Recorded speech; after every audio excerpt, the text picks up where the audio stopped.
It's people who decided on things. So it's very important agency. Who is doing what to whom at what point? And then underneath that is the institution that supports it. Be it an university, it's a government agency, it's a Ministry of Culture. These are institutions that affect people.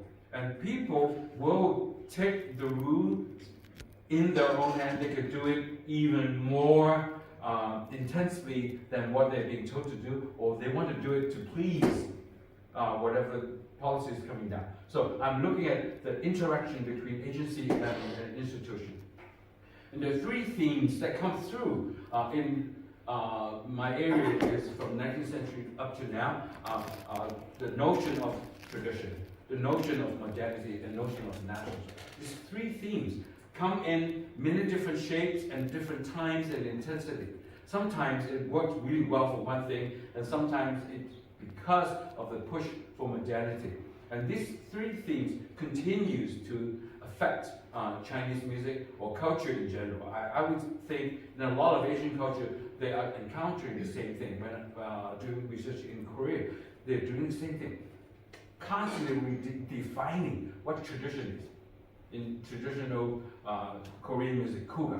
What is kuga? I went to a big conference. The Koreans said, traditional Korean music is this way. And then someone said, I don't know. So I can see a lot of similar recurring motifs in a lot of places trying to grab hold of this notion or definition of tradition under the gaze of we want to be modern. We don't want to be old-fashioned. We want to be modern, and we want to be us. So these three themes really provide a lot of energy and sometimes conflict to what we do and what we see people do. Okay.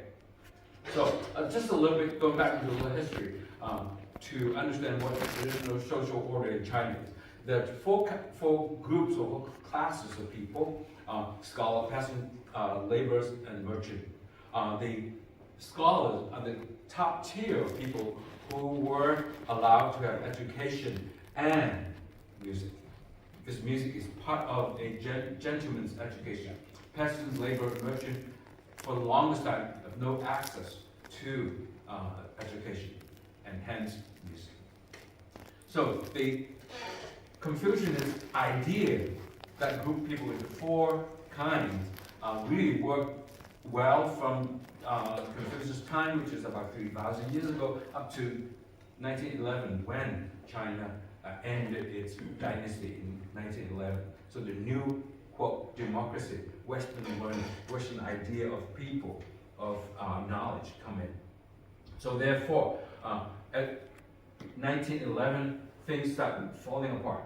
Scholars, peasants, labor, and merchants beginning to kind of merge and being fluid, and social mobility was able to perform its function throughout society. So therefore, for the longest time, notion of music is defined and based on Confucianism.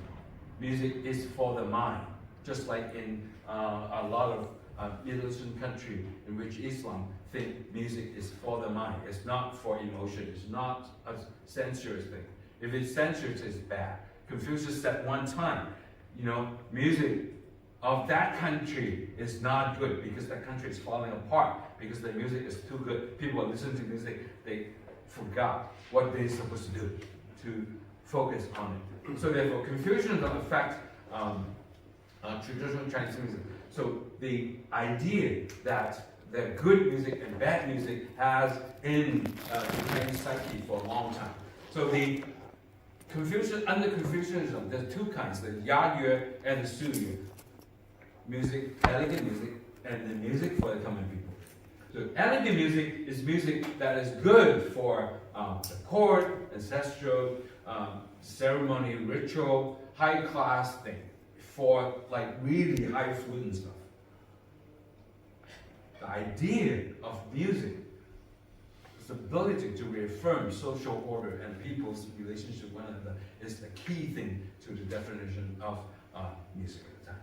Whereas, on the other hand, the notion of suya, the secular music, fun music, music that makes you dance, make your heart sing, in Confucius' notion is not good. So therefore, this division has dominated thinking until 1911. Why did I put 1911 as a watershed? Because we know that history doesn't really stop in 1910, December 31st, 1159. It doesn't stop that way. It's just that from that period on, there are a lot of incorporation and coming in by way of missionary, military, of different kind of thinking. So Western thinking, and by extension, thinking about music, science, technology, or literature, expressive culture, changed from that on. So this notion of Yayue Suya, at that point, people would say, that's really old-fashioned. That's the reason why Chinese nation was falling apart. That's why the Qing dynasty was beaten up by all this foreign power, because of this Confucianist notion of things. So therefore, in the end of the 19th century to 20th century, we have big push for Westernization and the notion of modernity. That's when a lot of foreign Chinese students went to study in Japan, and they studied in Europe. And even the Qing court sent a lot of people to Europe, to Germany to study, said, learn that stuff so that you can build a strong nation. So at that point, Western musical knowledge come in. And also, at that time, it's not just about music, it's about being modern. So therefore, holding a violin has a lot more cachet than holding a traditional Chinese instrument. Owning a piano is a marker of class and a marker of where you are in the nation's push for modernity.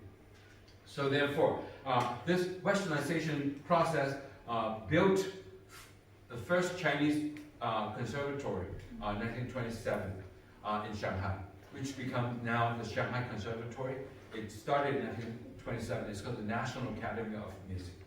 At that point, what they adopted Western music technology, techniques, knowledge. So harmony, compositional technique, instrument, and also this notion of virtuosity, performance, like dazzling, really sitting in the concert hall and watch someone playing, metronome 194 to ordinal, that kind of stuff. Become a major push in the Chinese musical world. Now, this is all background. What happened with this push until 1949, when the communists took over? And of course, this kind of Westernization, modernization push has a very strong undertone for the communists to look at. They think that's really a Western bourgeois appeal. That's not good. So if you're going to build a country, a community for everyone and proletariat, you should not be adopting the bourgeoisie's culture and everything, a feudalist thing. So that push in 1949, 1950 changed. So what I talked about earlier, up to this point, at 1949, boom, changed. And this change didn't come at 1949. The seed was sown at 1942 at Yan'an, this very important talk. At that time, the Republican government, KMT, and the communists were fighting. And the Communist Party, CCP, were pushed to the northwestern side of China. They're hiding in the cave. Try not to be killed. So at that point, they're building their notion of what a proletarian community society would be. But at that point, and Mao was at that point still the chair of the Communist Party. So it gave a very important forum. This forum has always been looked at as the seed of what communist art started. Talk at the Yan'an Forum on Literature and Art, 1942, and in which, in music, the very, very important thing is to say, Write music not for the bourgeoisie. Write music not for the capitalists. You write music to serve three groups of core people in society, which is workers, peasants, and so on. These are the key people in the new communist society. Right. So when I use the term communist society, of course, we're mixing in with Leninism, Marxism, and Maoist ideology. It's a really mixed bag of things. There's no one way of being communist in China. So there's all kinds of things. It's very fluid. At the time, there's one thing, and later on, when Mao was the big cheese, his thoughts became the leading one. And at that time, when he was pushing the Soviet away from him, he said, my thought is the best thought. The foreign thoughts are not the best. So the CCP took on a very, very unique flavor of communism. Nowadays, the slogan, of course, is socialist country with Chinese characteristics. So whatever that means, depends on the time.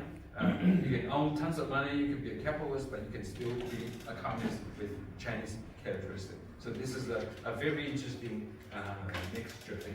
So this is a really, really interesting talk, a picture of how cool and how backwards the Yan'an period. They were living in very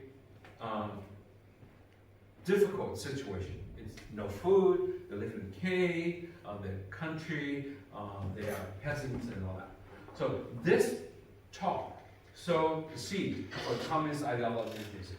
So to serve workers, to serve peasants and soldiers, meaning music needs to be understood by those people. It cannot be something, very abstract music that doesn't speak to them.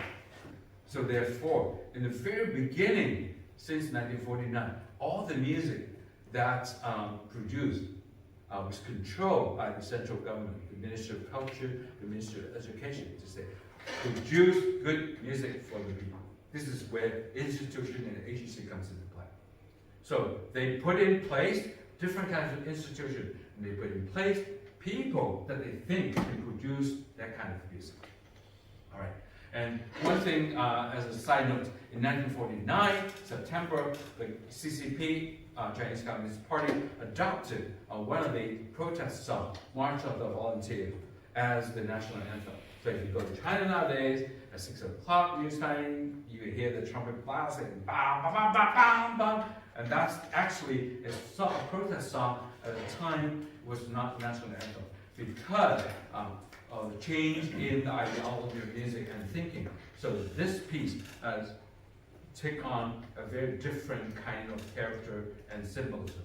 Just like many types of music that was started as one thing, and then as we move and as society concepts change, it took on different meaning. I always like to use the term, Thomas Torino's book, Social Life of Music. They use the term semiotic snowballing effect, meaning one thing means this, and then 20 years later, because the context changed, it acquired a different meaning building on it. So it's like a snowball. The longer it grows, the more meaning it acquires, and eventually it comes into a very different form. So the March of the Volunteers is one of those cases that the communists put in place. So one of the things that the communists was really great on doing is try to reshape what traditional music is, because they want a society that is good for the proletariat. So they said, okay, we're gonna have to define traditional music. We're gonna build things that is equally big and good as the West. So therefore, if they have symphony orchestra of 84 parts, we need to have Chinese counterpart with 84 parts. If they have solo music, we need to have solo music. If they use harmonic, tonic, dominant harmony, we need to use it. But we're going to use it tonic, dominant harmony the Chinese way. So therefore, it's really interesting when I first went to China to do field work. The first book I picked up in the library is a very old handwritten book with one of those old things, the blue, it's a mimeograph. Yeah, so they have many of those. It's called Chinese Harmonic Practice. It's basically a tonic dominant harmony, but somehow morphed into a pentatonic system with some kind of older key. So the question is, what kind of Chinese music are they going to build within this very strong dictum of serving the soldiers, peasants, and the workers? So this is the very important question facing the new nation and the new context. How to define traditional music? How to compose for the new nation? So first, in the beginning, and they got rid of all the former composers, the composers who studied in Leipzig, the composers who went to England. They said, these are capitalists, out, gone. Those guys, either they left China or they got locked up. So if you want to, that's a really good book,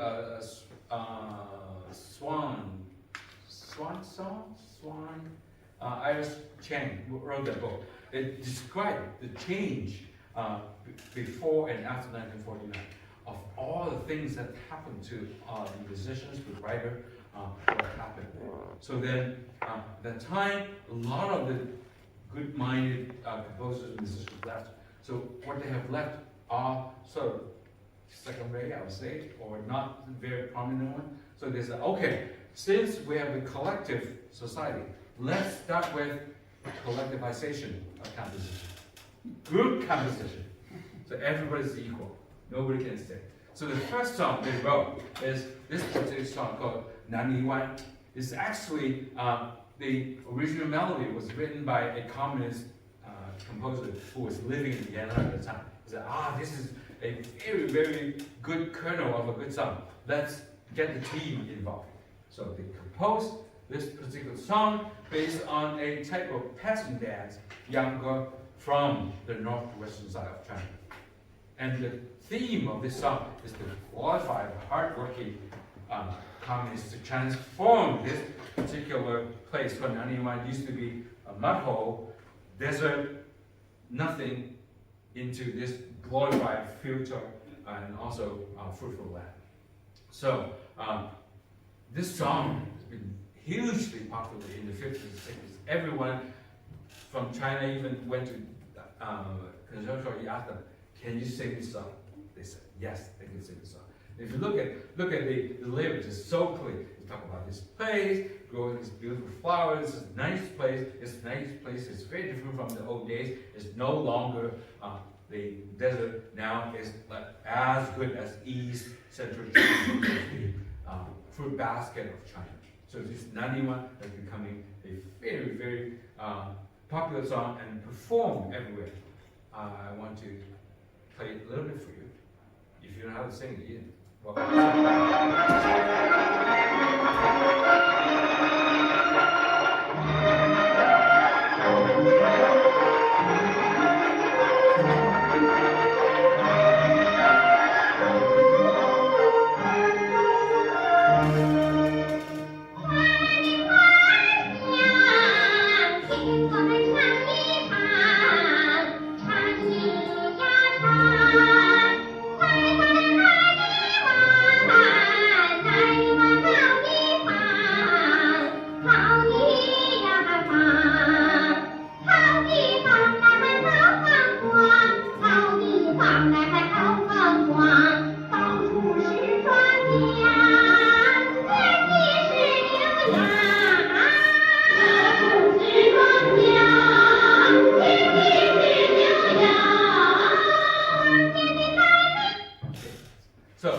You hear tonic dominant harmony, but the singing style is from the northwestern part of China, the folk song style with extreme nasal quality and very high register, almost like a falsetto sound. So this combination of Western harmonic practice coming from the pre-1949 and being reused and in this production of glorifying the party of changing society into a good place. This theme come back from time to time.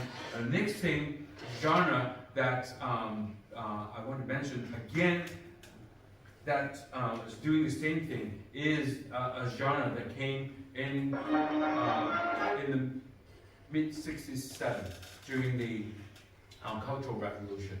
And of course, the first 15, 20 years of Chinese production has been sort of marked with famine, problem with productivity, and political struggle, anti-rightist. So all kinds of things going on, and music does the same thing. It's like, look at how great the party is. It changed society.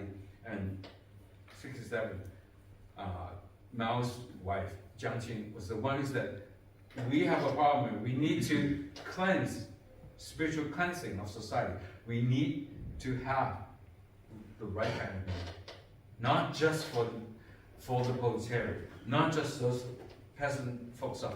We need to have the real Chinese tradition in place. So she took a bunch of professors from Shanghai and also from Beijing, said, look, we're going to build and create a new form that fits society perfectly. And this model opera is the new form during the Cultural Revolution. So this is Jiang Qing's idea of being Chinese at that time. And importantly, is the basis is Peking opera. Peking opera is the genre originated from Beijing, the capital, and it became sort of the national anthem because a national genre because of Meilan Fang and also the communist, the Republican government KMT pushing it everywhere. So Peking opera was the thing. It's like, okay, now we're going to build a new thing. This opera, model opera, she calls it, is based on Peking opera and symphony orchestra because it's one group model. So then you have this really, really strange things.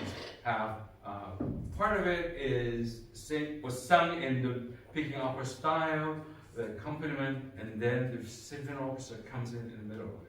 So it's a very strange thing. And at that time, she only allowed 8 model opera. So when people ask questions like, do people actually perform music during Cultural Revolution? The standard answer is there's no music allowed during that 10-year model opera. But I've read to a lot of the old musicians. They say, oh yeah, we cannot perform those things, but everybody's practicing at home because we don't want our technique to go to waste. So people were stuffing the piano with pillows and blankets and they practice and in private. So I want to show you, just give you a sense of this very interesting combination of Peking opera in the beginning, and then you hear the symphony orchestra come in the middle of it. I have to say it must be kind of difficult because the two kind of temperament and tuning, they're very different. So the beginning, you see this woman singing with the company of traditional Peking opera, and then the orchestra comes in the middle.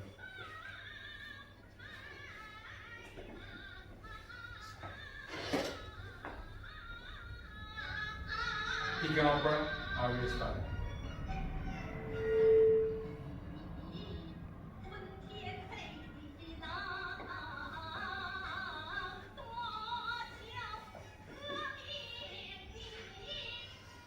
Let's talk about the fire of revolution. How, the life of the peasant being suppressed by all this innovation and feudalists.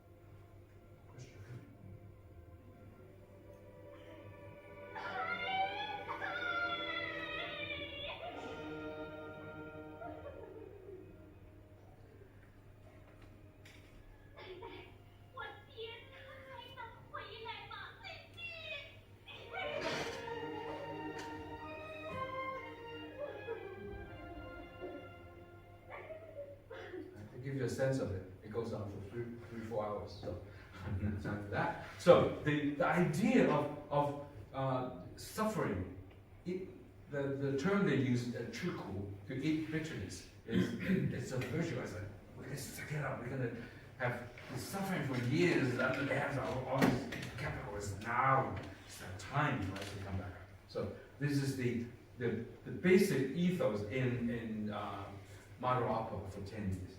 And of course, we know that at the end of 10 years, Jiang Qing was in prison. So therefore, the new regime coming has a different way. They want to be Chinese again. So I'm going to skip over this.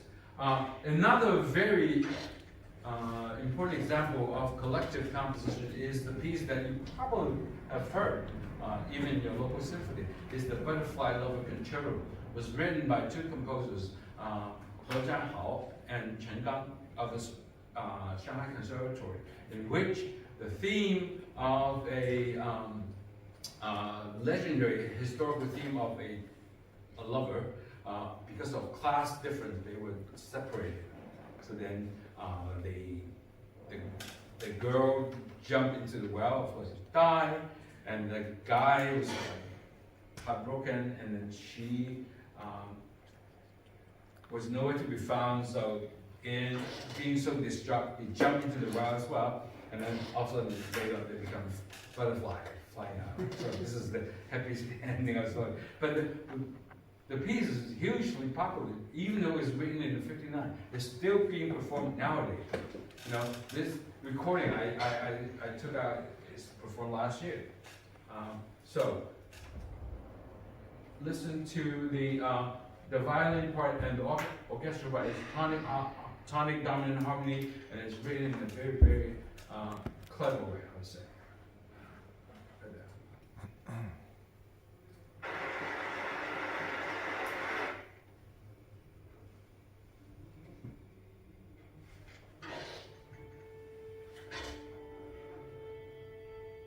We don't need the A.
It's a beautiful piece, and it's often played, and it's a product of collective composition. So the next thread I want to pick up is when they were writing music for the common folks. 91 is one of those pieces. The modern opera at that time was not well liked by a lot of people. Traditional musicians hated it. What kind of monster is she building? But nowadays, in the new millennium, a lot of people nostalgic for modern opera. I went to Beijing in the park, and some group of amateurs were singing modern opera. I'm like, really? The meaning has changed. I think the snowballing effect affects their sense of what they're looking at. So, music for common folks. So, another very important push, of course, from the Yan'an talk is to write music for common folks. Common folks like this, blind musicians playing instrument, musicians get together, just play for fun, and this one is in northwest, in Xi'an province, in the northwestern part. And this one is a picture I took in Fujian province, in southwest. People just sit together and play music. And they play kind of traditional music. And they bring up either music from that place or pieces that is sanctioned by the Communist Party. One of those pieces is this Erhu piece. Erhu is a bow fiddle. Is a piece that was again raised by the Communist Party as the triumph of people, common people. This is the piece collected by a musicologist. Actually, the musicologist was paid by the government to say, look, go out and find people's music. So he went to this place in Suzhou and found this blind musician beggar, and he said, this guy, he's a real people. So he recorded a piece and then turned it into one of the most frequently played Erhu solo into a very interesting form. Now it's performing concerts.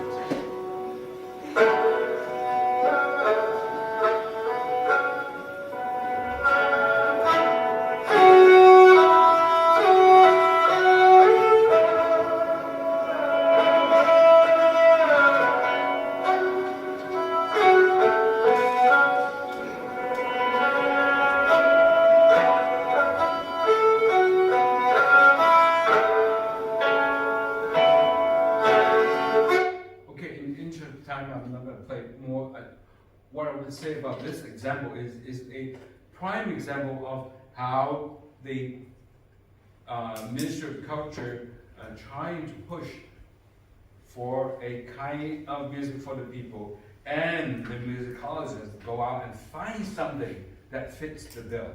Now, if he ran into a different background, we would probably have a different piece, a different kind of traditional music being in the repertoire. And it's a very for me, it's almost like it's a matter of luck that he found this piece, and now it's becoming sort of the canon of the Erhu repertoire. Abi, he fits the bill.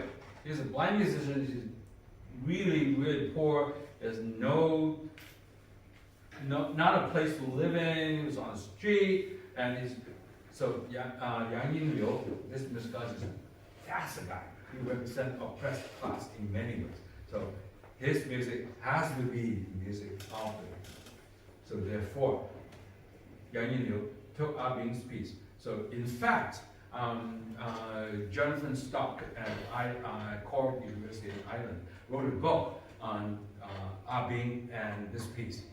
An entire book on talking about how this myth of Abing has changed throughout the era. So it's really interesting to look at how the myth-making process machine mashed with institution and also agency in creating this very glorious traditional music for the people. So this is one way the Communist Party do things. The other way is, since I mentioned after 1949, a lot of the musicians left, so nobody, of what we consider well-trained in music left. So they said, okay, since we need common folks to be our center, so we need to find people, just like Yang, go on and find the poor musician, bring them in. So the process of making a lot of folk musicians the professor of conservatory. So in my research, I did look at players of the Saigon flute, Dizi. So they, the two person that people always talk about is like, first name, this guy, first name Feng Zhichun, and he's the one who was actually a very poor peasant, wandering musician, go from place to place to beg for money, to play for ritual. And he was first made professor in Beijing. Brought him in. He said, here's your job. Your job is to teach what you do to people. Here's your salary. You don't have to be a beggar anymore. Here's your position. You have the national ration of food and everything. So the guy has all of a sudden become a big name. The second one, Lu Chunli, he just died not so long ago, was in Shanghai. He was a rickshaw puller.